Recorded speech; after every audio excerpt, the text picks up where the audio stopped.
Good afternoon. It is the Everton Daily Live on the Monday after the weekend before. This could have been two very different daily lives. Could have been one of joy. Could have been one of, here we go again. But instead, it is a non-event. And therefore, we won't talk about it. But just quickly on it, obviously you were away and you come back in time to make the derby. That didn't take place. It was the right decision, wasn't it, really? I don't think they could have took a chance. And given what it was like Saturday. Yeah, I'm just surprised they waited, to be honest. Are you? Yeah, because... I mean, we got an inkling on Friday a lot of people, that it was off. I got an inkling when I flew home. Yeah. Yeah, I don't know. I know there's a lot of pressure on the football clubs because of the TV and everything. And I wonder whether, if it hadn't been on television, whether there would have even been a 8:30 meeting on it or anything. I just find that weird. I think with the, football can be weird like that sometimes with the schedules and everything. Don't get me wrong, there's other sports and stuff that would maybe have played on, but I felt sorry for obviously the people who travelled here, but people who travelled on the Saturday morning to get here, especially when Friday night it was a very, very distinct possibility it was going to happen because of the wind speeds, and it was the gusts, wasn't it? Really, it wasn't just like constant. It wasn't like a constant, like you were getting the fences ripped down. It was those gusts were really, really strong, and it was really cold. And if you're walking down the street, you might be like, "Oh, this is all right." But if there's 40,000 people and there's a little bit of damage seen in Liverpool city centre, I think it was. I think churches had to be shut down because there was debris coming off the top of Next. Like, if you've got 40,000 people there, that's an opportunity for a lot of injuries and stuff. And then people will be like, well, how did it go ahead? How did this happen? So, feel sorry, obviously, for everyone who travelled from far, but anyone who travelled on Saturday morning. So, it was the right decision. And also the welfare of the players as well in the stadium when the game's going on, being in an open environment as well for an hour and a half and stuff. So it was the right decision. And as I said, I just think maybe you've made it a little bit earlier. Yeah, I mean, I was at Leicester all those years ago and Bernard Murphy was hit by tiles because the wind was that high, and he obviously, sadly, Everton who died that day 20 years ago, and the football club won't take chances. Obviously, Goodison, trees, and there's lots of houses, and like you said, there's that many people around one of those gusts that were up to 70 mile an hour. And you just can't take it. And also, like Goodison Road is like a wind tunnel as well. So you've got all those people, and you're right, because it is surrounded by houses and the old houses as well. Yeah. So, and the likes of Slate and stuff coming up. You just wouldn't know, would you? And I was down at the front yesterday, and last night it was terrible down there. And oddly, by the new stadium, it wasn't too bad because you got the protection of the stadium. Yeah. So it's strange. It'd probably be a lot better down there, even though it would seem it might be worse because of where it is. So, yeah, I think it was the right decision. Yeah, I mean, we had Nathan Hamlin in on Friday, who'd obviously flew over from Australia, 30-hour flight to get over, and he was on Sky, actually. He was on Sky News on Saturday, Nathan. They'd done a piece on him, but he was obviously on Friday. We tried to prepare him that it might be off, which is obviously... I kept trying to say to him, no, but I'm sure it'll be on. But I was thinking, but there is a chance it'll be off. So obviously you feel for people like that. There was another young Evertonian, who's been apparently taken to Finch Farm today. And I've seen that there's another lad as well who come from South Africa as well. So you feel for those people who've come so far. And obviously, Nathan was fantastic on Friday, and he was the dream to get to Goodison, and the opportunity to go to this game, being a Merseyside derby and his last ever chance to get to Goodison and all that. It's the kind of thing that if Bill Kenwright would have still been alive, I'm sure he'd have probably flew the three of them back over, and I don't know whether the club would, and it wouldn't put pressure on the football. Friedkin could or the Friedkin group. Go round. And, just get them himself. Yeah, pick them up. Fair play. No. But yeah, in terms of the game, there's a few dates, isn't there, that have been mooted. One of them is New Year's Day, but no, thank you. But there's February. There's a date in February, I believe, one in March and one in April, and one in May, which I'm sure Sky had pushed for the one in May. But there's already a derby in April. I think we played them on the 2nd. I think the other date in April is the 25th of April, which is almost a year to the day that we will be a year to the day since we beat them this last April. But if you're Everton, you're hoping to play it, February, March, you think, just get it. You wouldn't want to play 2 in a month, would we? Be horrible, wouldn't it? Get over and done with, though, wouldn't it? Yeah. It doesn't really matter, does it, I suppose? Could be different again, couldn't it? Because obviously Everton could have a couple of... But the last one got moved as well, didn't it? That was the irony, the last one. Yeah. The last one was supposed to be, obviously, the FA Cup weekend, wasn't it? And we got knocked out, they got United, and they moved it to that date, and it worked out perfectly. So let's hope this one works out perfectly for us. But yeah, it'll be a night game, won't it, at Goodison, I imagine? Unless the unthinkable happens and both teams get knocked out in the FA Cup. And they throw it on a Saturday. Yeah, throw it that weekend, but can't see that happening with Liverpool having Atkinson Stanley and us having Peterborough. So there's a couple, isn't it? Because I think the 5th round, so it's whatever happens in the 4th round, if they both get through. If they both went out, then yeah, there might be an opportunity. No, well, it'll be a night game, I imagine, and it'll be, you know, and it'll obviously Goodison Park. You could see somebody though, in like Sky Sports or the Premier League right now going, ooh, this could be the last game of Goodison Park. We could have it between the Southampton game and the Newcastle game. But you could see somebody thinking that, though. He tried to do it last year, didn't he? You could see someone thinking that. He thought it'd be relegation and title, didn't he? So they were trying to throw it then, and it's up to the clubs to go, no, thank you. No, Everton have got plans for the Sunday. It has to be the Sunday. It could never be a midweek game. No. So, no, it's not. Do it early. Absolutely. And I don't think the police would allow that anyway. No, you don't need it. Liverpool wouldn't want it either. That's the reality. So just get it done in like February. Let's play it in February. We'll have new players. They'll have an injury crisis. And we'll beat them. Of course. And we'll beat them. Yeah. So there you go. Very, very disappointing. Hopefully Nathan and then the other two lads will somehow be able to get back here for the game. And we'll see what happens from there. We're into the last knockings now, I think, of the takeover. I think, by all accounts, the next 7 to 10 days it'll be completed. All the approvals are back, I believe. And it's simply the legality stuff now that sometimes takes a bit of time. Next week, interesting. Obviously, just that'll be good in terms of timings for obviously the January transfer window and everything. So I just read the story that Dan Friedkin's worth has increased 3 billion in the last 12 months. So his net worth's around 10 billion himself. Because he hasn't got Jose buying any players. That's it. That's the simple reason. They just flipped it. I mean, there was story last week they've reduced Roma's debt from whatever, it was 140 million or something. It's down to like 80 million now, so that's good as well. Good signs on the business side of it. But just for yourself, are you feeling happier now as we move towards that completion date that it is happening and they are going to be able to get in and start to put their spin on the football club? No. Okay, I've missed you. Just want it done. Just get me it done. I can't. No. Just get it done. Get ready for whatever comes next. Whether it be a new manager or, I believe a director of football is out of a job.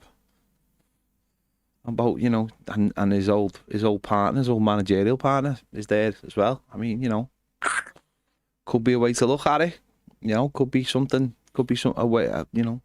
a way to look at moving forward is Big Dan. Dan Everton Ashworth. did go for Dan. Did want Dan Ashworth, didn't he? Before, but he'd already committed to go to Newcastle at the time. But obviously it was a different regime. Would he go for him now? I don't know. I mean, the big worry for me is with Dan Ashworth is he recommended Gareth Southgate apparently for the United job, and I'm not something I can get behind. It really isn't. Graham Potter I can get behind if they decided to make a managerial change, but Gareth Southgate I couldn't. I'm sorry. No. I mean, a couple of people have put it in here. Robbo, morning lads. Is the Dan Ashworth sacking an opportunity for us? Get Potter and Ashworth in. Carsley also has a relationship with Ashworth. I think it's definitely an opportunity. I think it's I think the idea of, you know, you've seen it at Villa with getting Monchi in.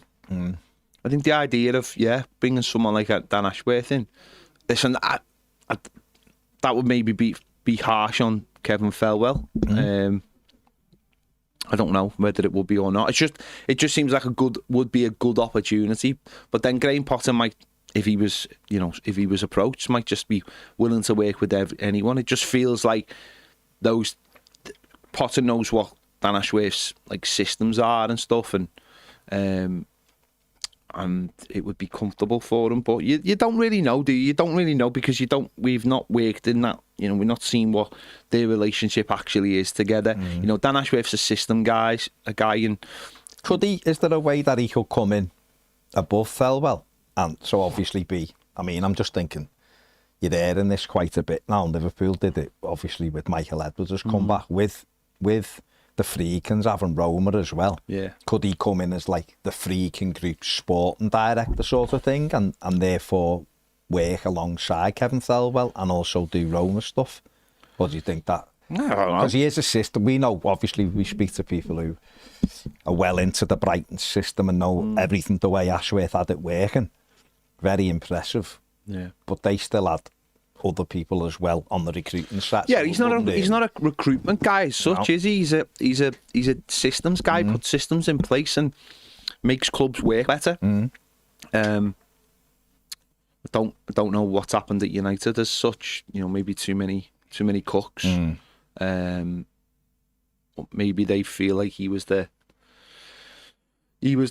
part of the reason why Ten Hag stayed, and maybe that shouldn't have never have happened, and it's cost them a big summer where they should have maybe cleared out. But then would they have the manager they've got now? I don't know, but yeah, it's an interesting one. It just feels like, you know, it feels like an opportunity. It does feel like an opportunity. It just depends how much you value that pairing, whether you believe, like, you know, whether you think that it's so fantastic that it's an opportunity that can't be missed. I'm not sure about that. I'm not sure, because Kevin Felwell will have put his own systems in place and will have put his own staff, and it's going back to the old thing of like when a manager came in and you go, well,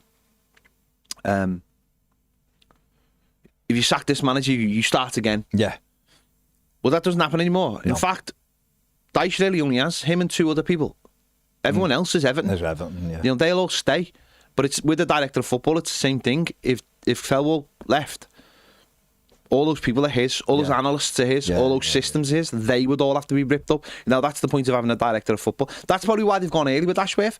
Just gone, this isn't working. Let's not get too deep into it. Yeah. We've got people at the club who can sort that out. You don't want to get that. You don't want to get those roots too deep into your football club. And I think that's why they've gone early. It's better. This is the thing. It's probably better to go early with some people than leave Fail it quickly. Yeah. Yeah, you fail quickly. So, listen, I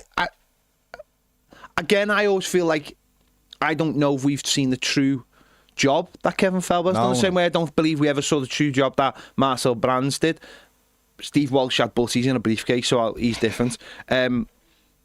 I don't know whether we've seen, but what I do know is that he has started to change things at Everton in terms of like putting his his mark on it, and the officers and all the analysts. It just depends whether, number one, whether he's got the right people in place, because can he afford the right people?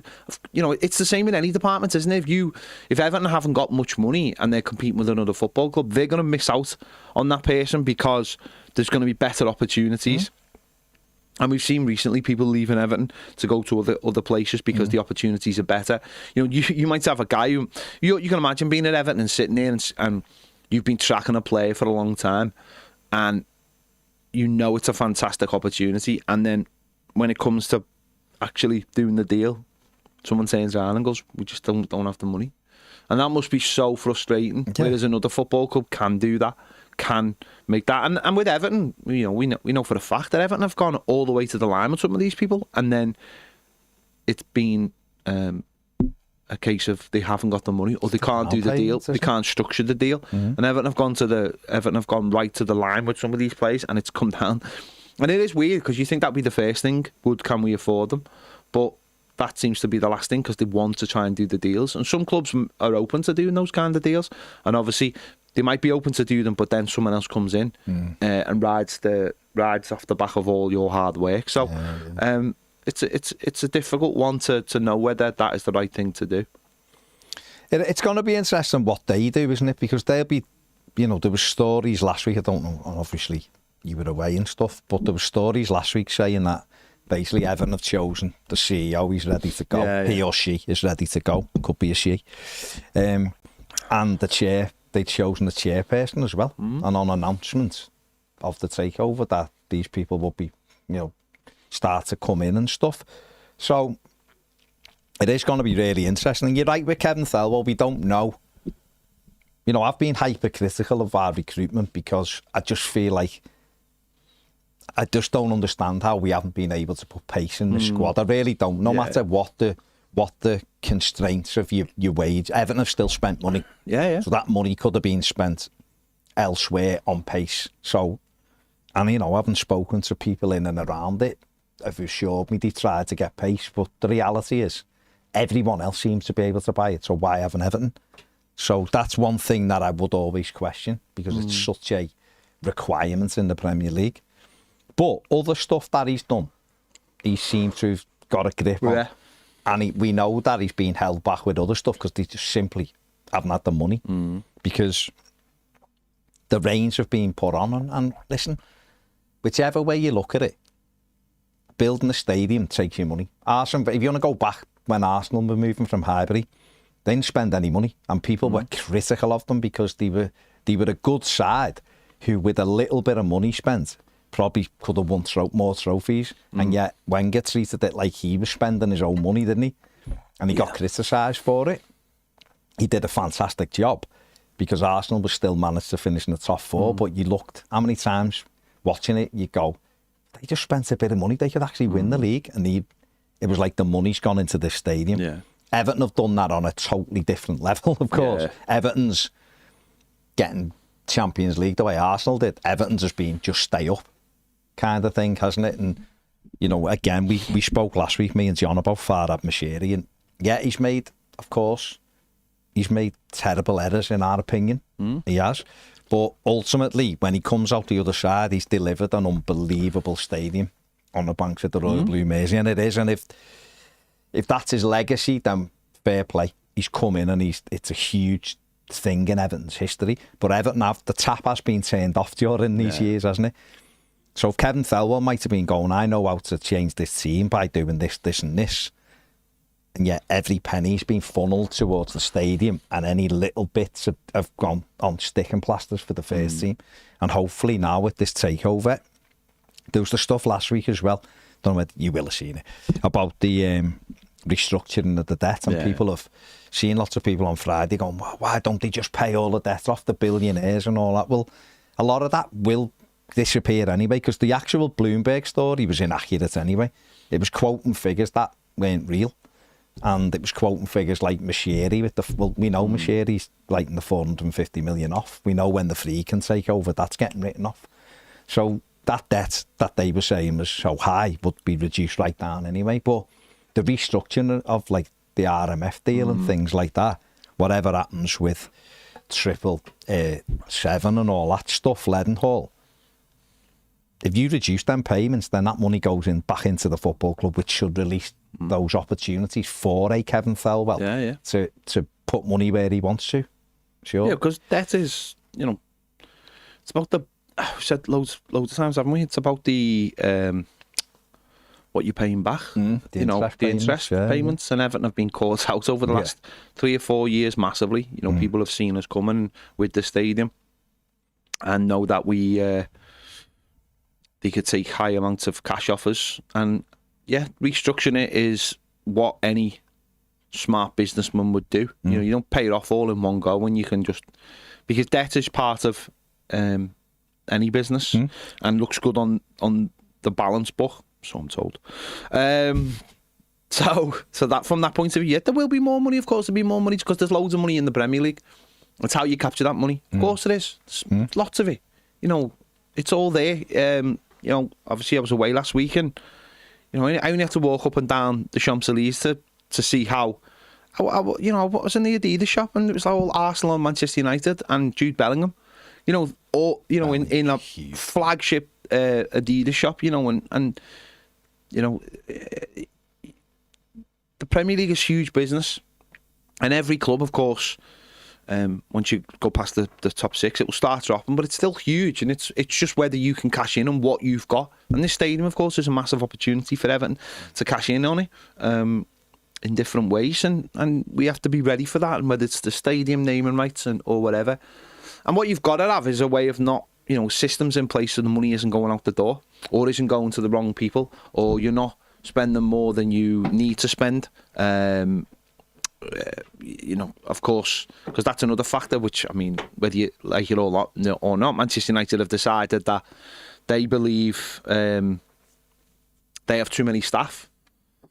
Now, I don't know whether they have too many staff, but Everton are gonna have to make those decisions when the Friedkin group take over, whether there are too many staff at Everton, or have you got the best staff, or there's loads of these things that can be done, loads of decisions that will be made to improve it. The kit deals, the sponsorship deals, obviously we know. Can you walk into a room and say to the new shirt sponsor, listen, if you want your name on the side of that stadium, it's going to cost you, because actually when those boats, when those cruise ships, when we're on TV, when people are looking at that stadium, they're going to be dazzled by it, they're going to be amazed by it, and when we turn around and it's called the, I don't know, whatever, the Toyota Stadium or whatever it's called, people, you've got to pay top money for that, and that money goes back into the football club. It goes into the coffers, because ultimately these people have got so much money. Glazers are different because they're taking a fortune out of Manchester United because even Manchester United are. But these people, these billionaires,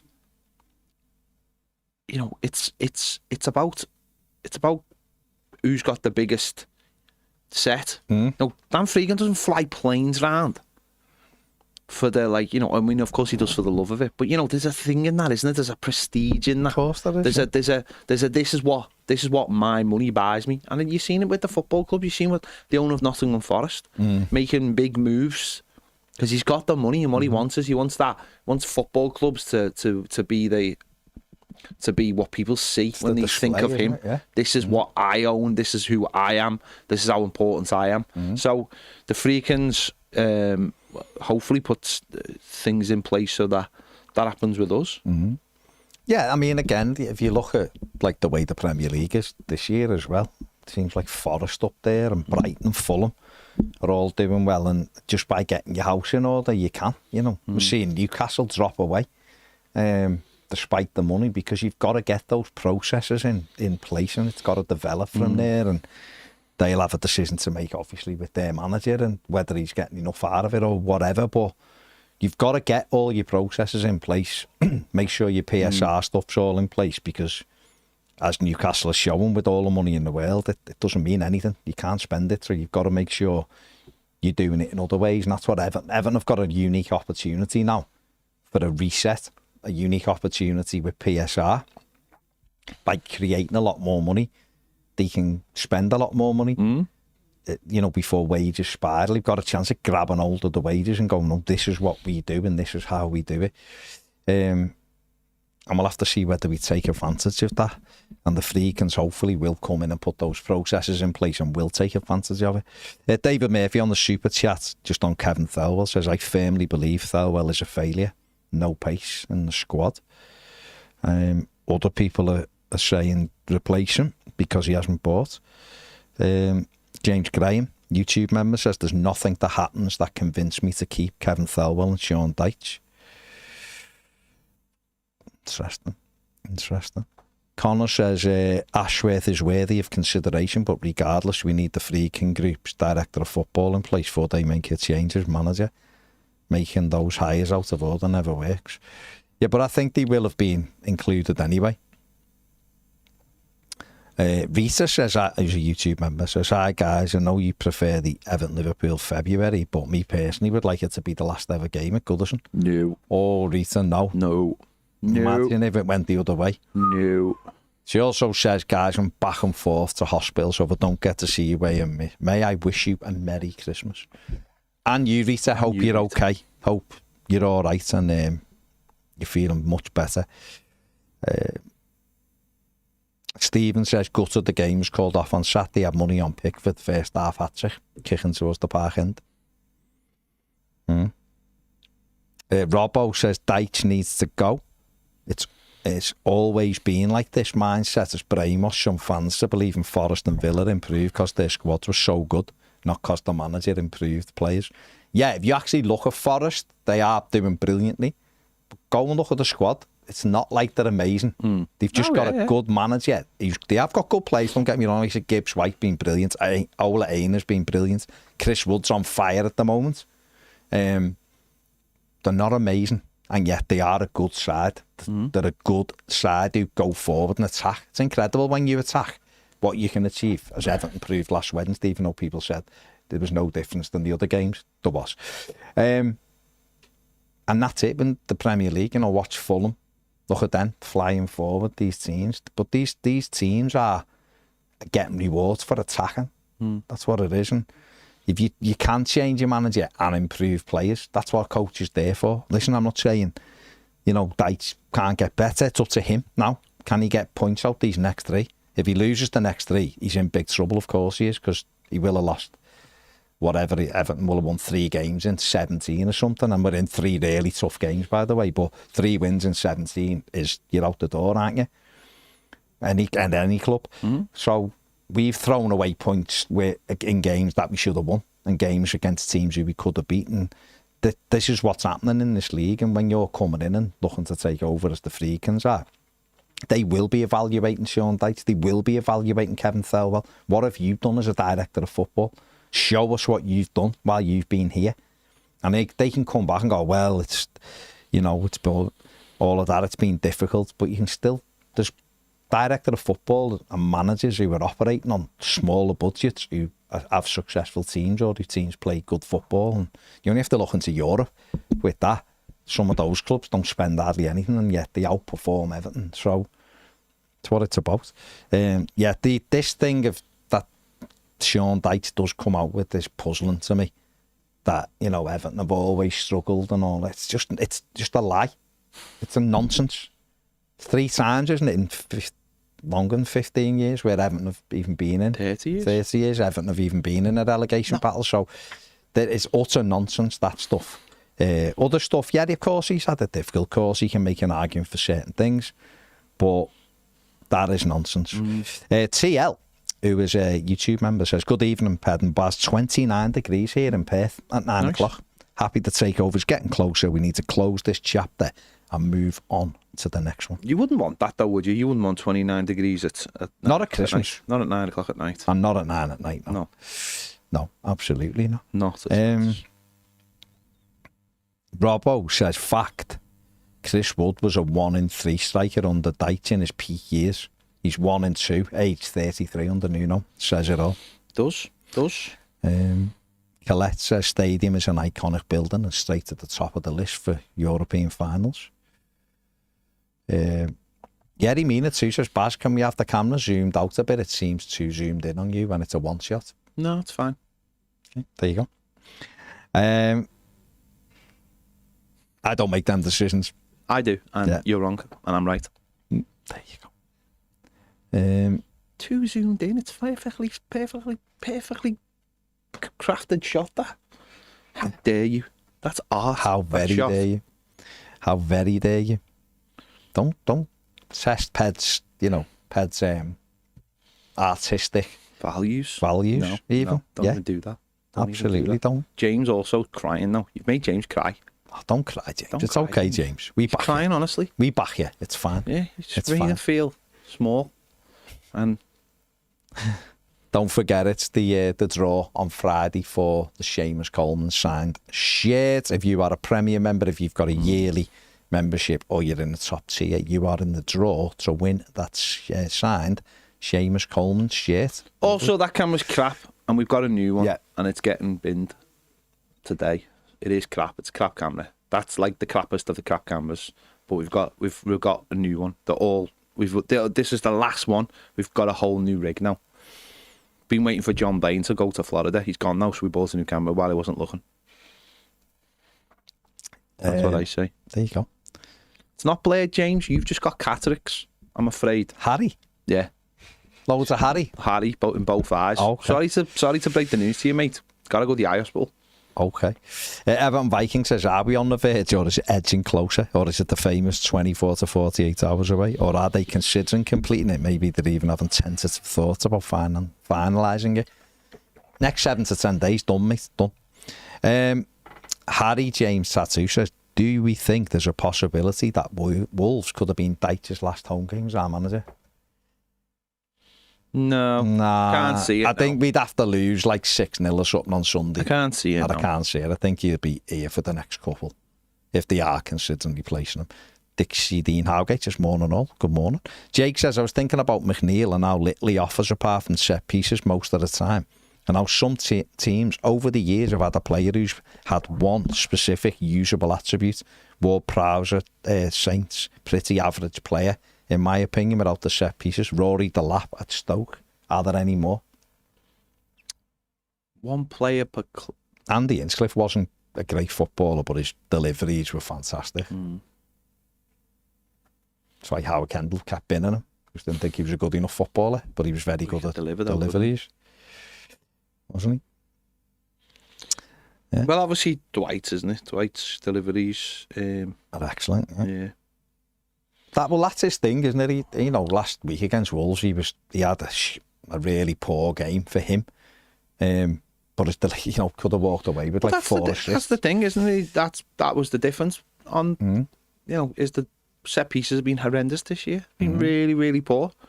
They were letting Lindstrom take too many. And they went out, and also there's no variation. It was all the same. Problem. All the same thing. This is the other. Got clubs employing set piece coaches and all this, and we just kept on doing the same thing and expecting it to work when other people clock onto it. And lucky, Wednesday we were playing a poor side, and the set pieces worked really good. Put them into really good areas, and they work. So there you go. Tom Max says, good afternoon, gents. Hope you've had a good stress-free weekend, seeing as the derby was off. Do you think we'll have a new manager for the rearranged fixture? I'd say there's a good chance, personally. I think these want their own stamp on it. So I think there'll be a good chance that there'll be a new manager in when we play them next time. And some new players, probably. Josh says, ain't it funny how, despite how bad this season has been so far, we're only 2 wins behind Spurs? It's a shame our next 3 are as hard as you can get right now. Yeah. Spurs are nuts. Yeah. Like nuts. When it clicks for them, they're fantastic. But they're also all over the place. Without Van der Ven, he went off injured again, didn't he? Without him, it doesn't really work for them. Things. Because they've got no other pace. No, it only works if you've got a centre-back as fast as him. It just doesn't work.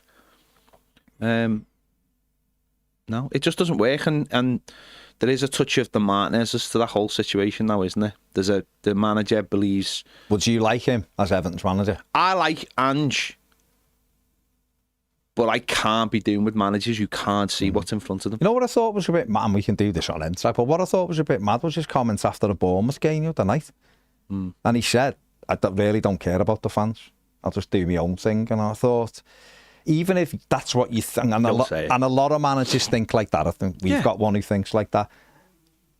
And I guess you probably do have to be a bit like that. You have to think, you're telling me. But I just don't think it's a good look when you come out and say it. I think you just have to say, look, you know, we believe in what we're doing. And I understand the frustration of the fans right now, but we believe in the process and it'll come on whatever. When he come out with that the other night, I just thought, you're going to alienate your own fans when you do that. And that's never a good position to be in. We had it with Martinez, and there's still fans out there who like feel like the Martinez era was stopped abruptly. Now, don't get me wrong. I often feel like what would Martinez have been like if Mashiri had come in like a year earlier and had quality players. But at the same time, you can only work with what you... Yeah, he's never had a club team since. You can only work with what you've got, and if you keep persisting with something and it's not working or you're not getting that level of consistency, then it's... Fans aren't stupid. This is the other thing. This is the other thing, and this is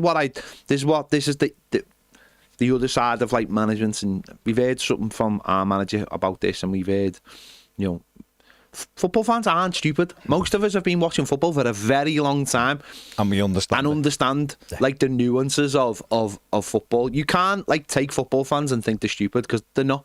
They're not, especially in an age like now with all the data. Some football fans have transitioned from being, you know, a football manager, championship manager, nerd, to working in the game. We know it. And are doing very well because their intelligence of the game is so high and understand all the concepts and everything. And I think football likes sometimes to believe, the people who work in football, that no one can do their job, where it's just nonsense because we all watch football. So if your fans are basically looking, it's not about, by the way, and this is the thing with like what happened with Martinez with us, it's not always about the results. It's about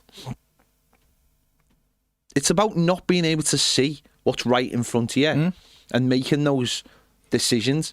And I just find it mad sometimes. I just got that's mad to me. That's mad to me that a manager is so stubborn in his view of how he believes the game should be played, or how that he believes they should be able to win things, that he can't mid-game even at times just go, right, we need to drop the line a little bit here, or we need to just move that player there or something and get hold of this game.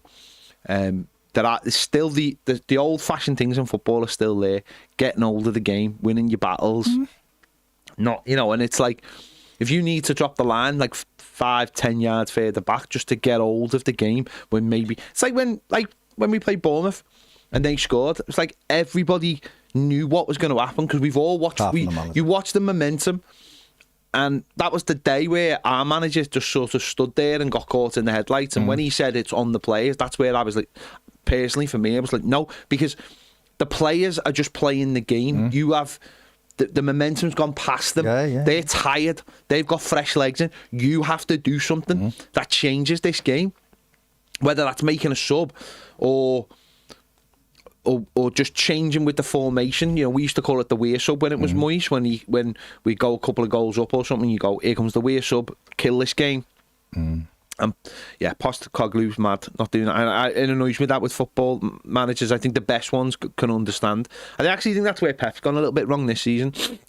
Is he just thought Rodri going and just dipping someone else in there was going to sort it all out, and it's not. It's like you need that, such a key element of football, that you need to change something within this, and it's those managers who can go, yeah, I need to do that. It's funny enough, going back to watching that United documentary, that 99 documentary, when Ferguson got caught up for the final. And it was like someone had to wake him up and go, no, if we go back to what we normally do, we'll win this. And he did, because he'd done something really stupid by promising a player he was going to start, and it ruined his entire formation, because I don't know why he got caught doing that. But yeah, football managers, listen, there's loads of stuff that goes on. But they always think they're the smartest person in the room, always. And listen, for some of them, that's key. That is key. But I tell you what, there's loads of them who don't do that, who are very, very successful as well, who hide that element of knowing more than you do really, really well. In fact, I think there was a guy who used to manage a team not far from me who was very good at that, almost like feeling like, oh, I'm one of yous. I'm not the cleverest man in the room. He is over there. And people didn't quite get onto that, you know, and so it's weird the way some of them who don't actually win anything think they're the smartest person in the room. It's like a defence mechanism. Yeah, of course it is, yeah. Well, that's how you try to stop the argument, isn't it? Because you go, I'm doing it. I've managed over 500 games, so I know what I'm talking about. And you're like, yeah, mate, I've watched well over 500 games, studied, played, done all sorts, as everyone has, as most football fans have played it, watched it forever and ever and whatever. So we're not stupid. You can't kid us. Yeah. You know, you might know stuff that we don't know, like a player's carrying an injury.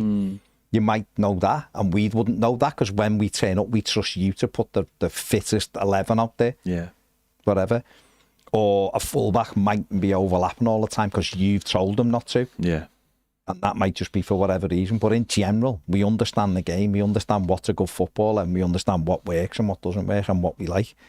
And this thing of it's why you're seeing more of people like Will Still of the world, you know, making his way in football, because people don't have giving to it everything play, he's got. giving everything he's got. Yeah. But you know what I mean? That's the thing, is that we all know more, and data's there, and we can study it, and we can do it all, and we're not stupid, and we're obsessed with it, and we're obsessed with our own club more than these managers are. So we look for everything and watch everything and understand what's made us good in the past and what we're not doing well now. And so it just to pass it off and to have a go at the crowd. I just think Hans has been a bit mad there. But Jay says the stadium might improve things, but it won't improve things to make Everton even a top 8 club, financially speaking. Disagree. Because why would Newcastle be considered a top 8 club? Or Villa? Let us know, Jay, because it doesn't matter. Our owners has just gone into the top 100 richest men in the world or something, apparently, or whatever it is, with Forbes. So why wouldn't that doesn't really make sense, simply because you can't spend the money. No point Newcastle having 1,000 billion whatever to spend. You can't spend it. So you get in the top 8 by making your side good and by doing things correctly, buying low, selling high, then nudging everything up. That's how you do it.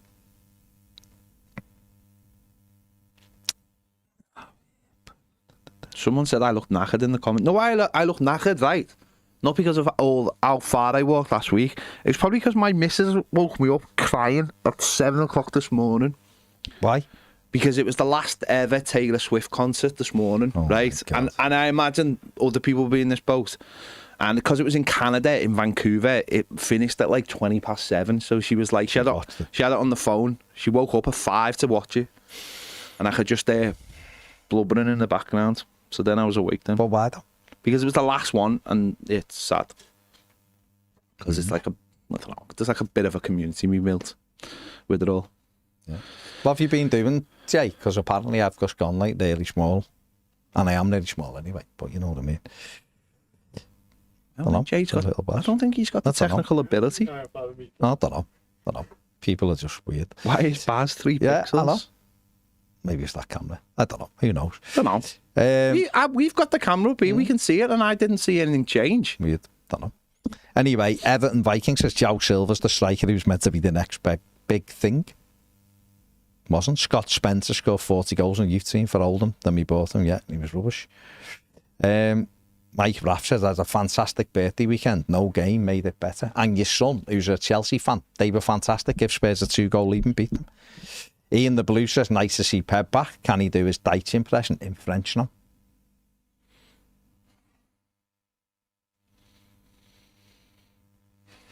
So Je m'appelle Sean in that accent, French accent. With the grass being included. I can't really think of anything to say. The Serge and David. I don't know any French. You don't need to speak French when you go to Paris. Everyone speaks English. All you got to do is you got to engage with the first word, and then they go, English. And Yeah, then they speak they're English. not. They don't like it. Paris now is just everyone speaks English, and they even they look at you and go. They just look at you and they know you're English. They can tell by how pale and miserable you are, and they just go, No, you're never fan. Blue Keeley says, hope you had a great trip away in Bertie Ped. It was great. It was a great trip away. Sweet. Well, that's good. Put some miles in though, as always. That's good. I'm going to go on a cruise soon. Do we? I'm going to go on a cruise. Do we? Kevin says, if you could combine 2 players to 1 in January, which ones would you pick? Mine would be on the right wing, Kanchelskis and Messi. On the left back, it'd be Baines and Maldini. I mean, they sound amazing, so I'll just go with your 2.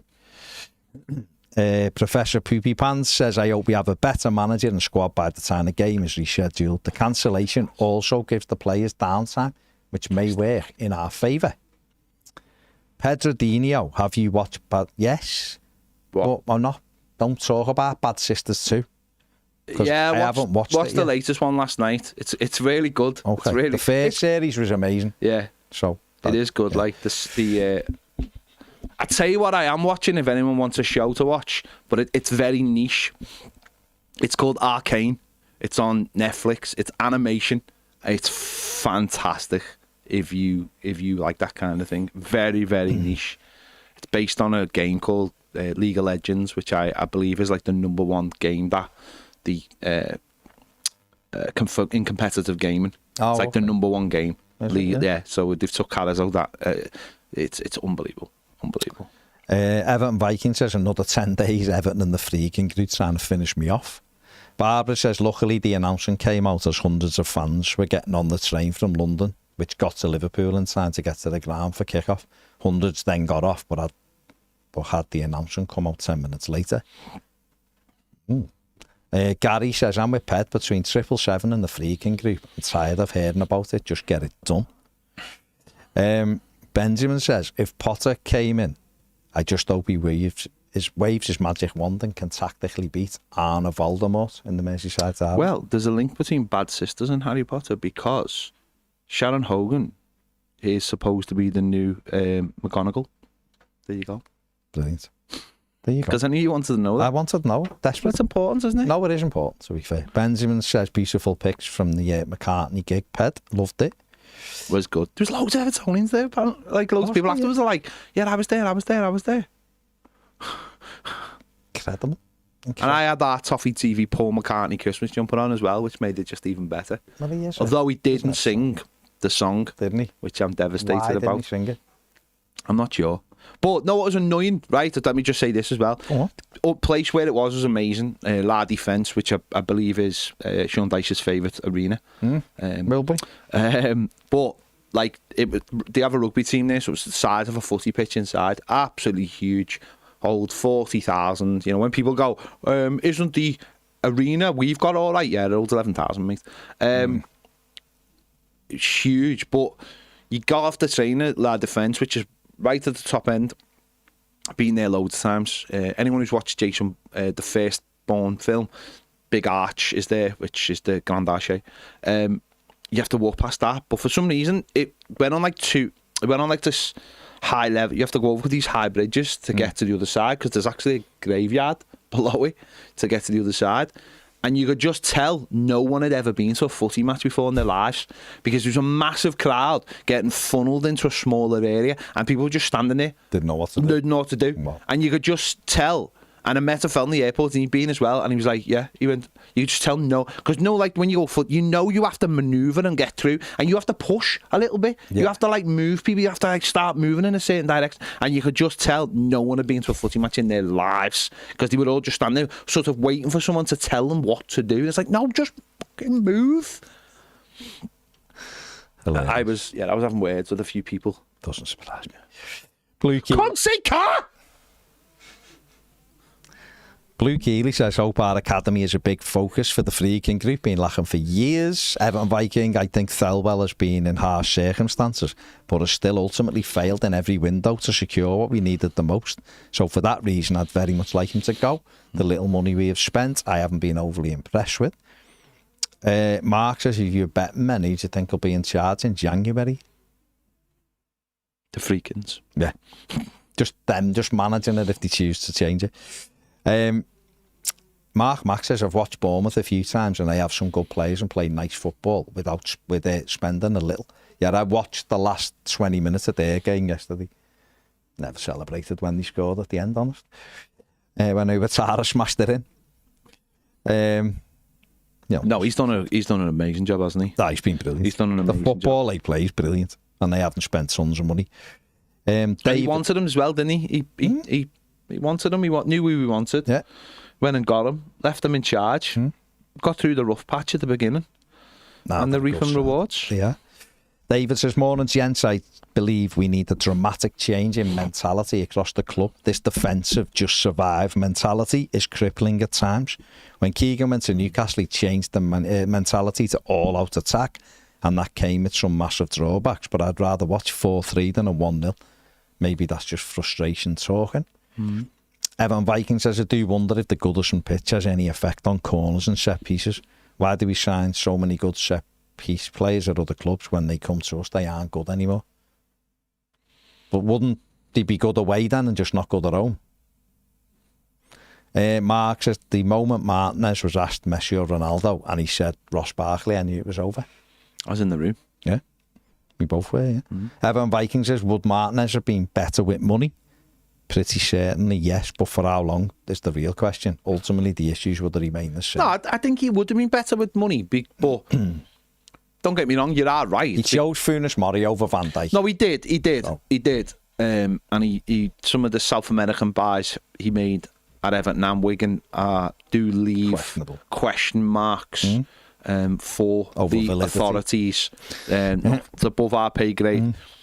But, you know, you can understand, like having centre backs, having John Stones in the team, and there was, you know, looking back at that and things like that, you could see what he wanted to do. But when you've got players like Tom Cleverley in the team, you know, you haven't really replaced James McCarthy, and I mean, he wrecked him obviously with his degree that he got from, I don't know, Stockport Polytechnic or something. You can understand what he wanted to do. But then you do look at the players you had at Belgium and go, yeah, there's all your players, mate. There's your best players in the world. And you still manage to make a mess of it. So. Yeah. And Portugal. Eddie says, at this point, would you sign Lindstrom on a permanent? No. Not a chance on it. No. Unless they play him where he's supposed to play, it's pointless. Ian says, Baz and Pedro, if you could sign one player in January, who would you like if we could get him? I'd love Matoma from Brighton.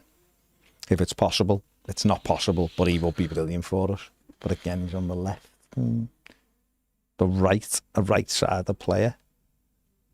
I'd like Thingy from Bournemouth. We've got no chance of getting him, but Kerkers from Bournemouth, the left back. But we've got no chance of getting him. Any fast right. Oh, there's anyone, just anyone. Anyone who goes forward. Steve P says, Baz, you're on to 18-year-old defensive midfielder Valentina Tanya. Yes. He does look a bit, he does remind you a bit of Ghana. And Ishmael Decore, definitely ones we should be looking at. They probably will if once these get it. Nathan says, hey lads, Mum and me made it to Corrie and met Soya. She loved it.